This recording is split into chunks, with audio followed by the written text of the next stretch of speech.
जय श्री राधे कृष्ण दोस्तों, आप सभी को कार्तिक मास की हार्दिक शुभकामनाएं।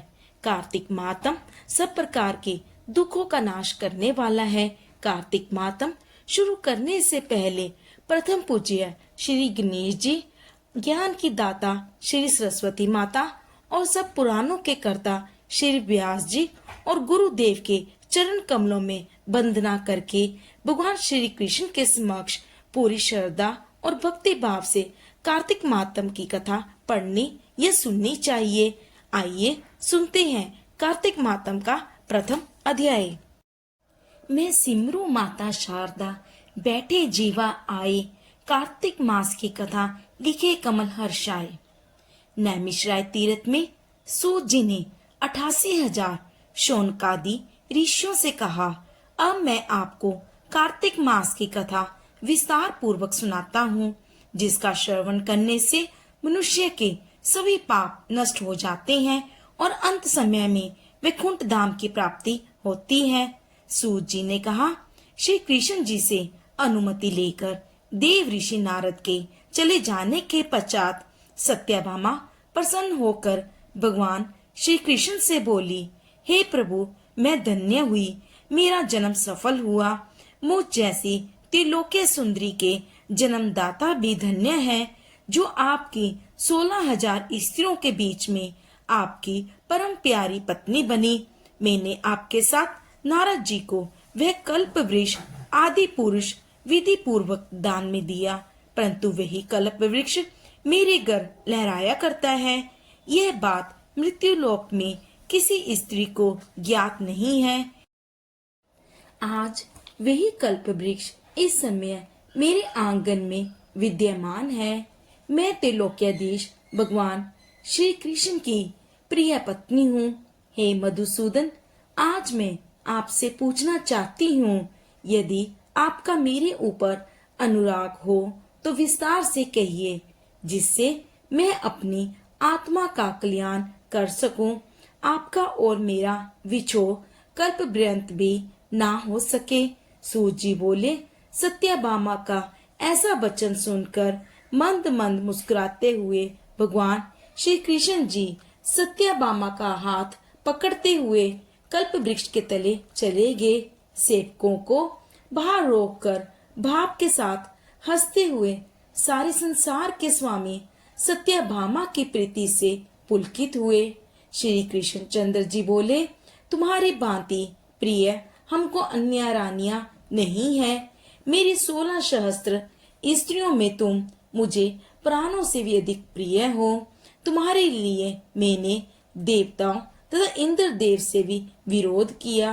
हे कांते, तुमने जो प्रश्न किया है उसके उत्तर में मैं कुछ विस्मयजनक बातें कहता हूँ, उन्हें ध्यान से सुनो।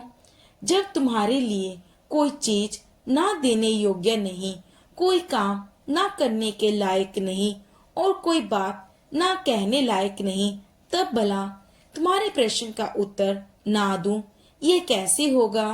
हे प्रियतमे, जो तुम्हारे मन में हो सो पूछो, मैं कहूँगा। सत्यभामा कहने लगी, हे नाथ, मैंने पूर्व जन्म में ऐसा कौन सा दान, व्रत तथा तप किया था जिससे मृत्यु लोक में मेरा यह जन्म हुआ तथा आपकी अर्धांगिनी बनी और गरुड़ गामनी हुई।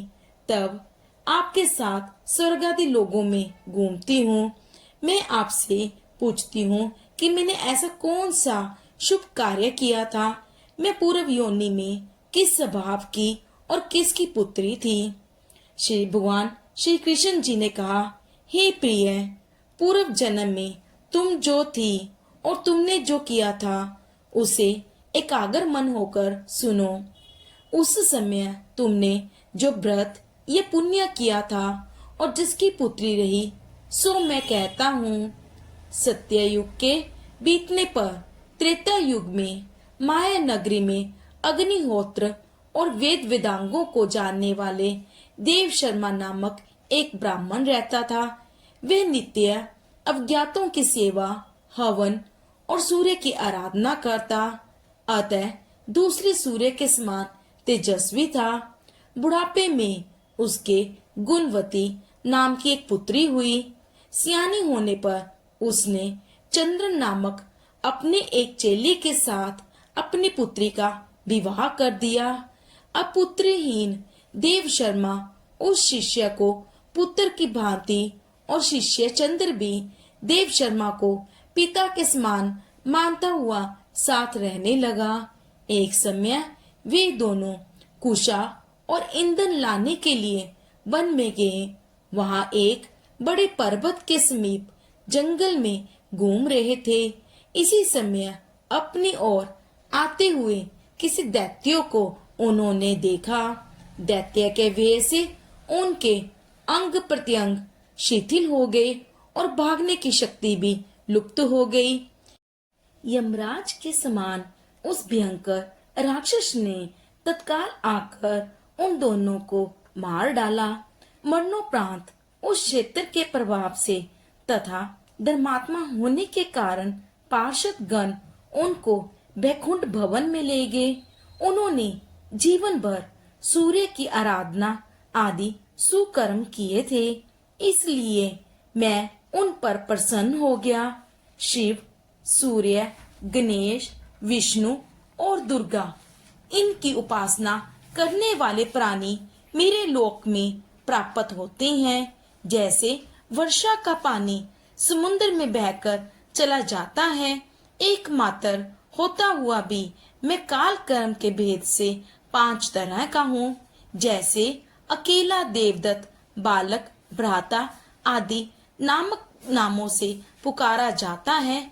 जब वे मेरे बैकुंठ धाम में आए तब विमान पर चढ़े हुए सूर्य के समान तेजस्वी, हमारे ही जैसे रूपवान और दिव्य चंदन तथा माला धारण किए थे।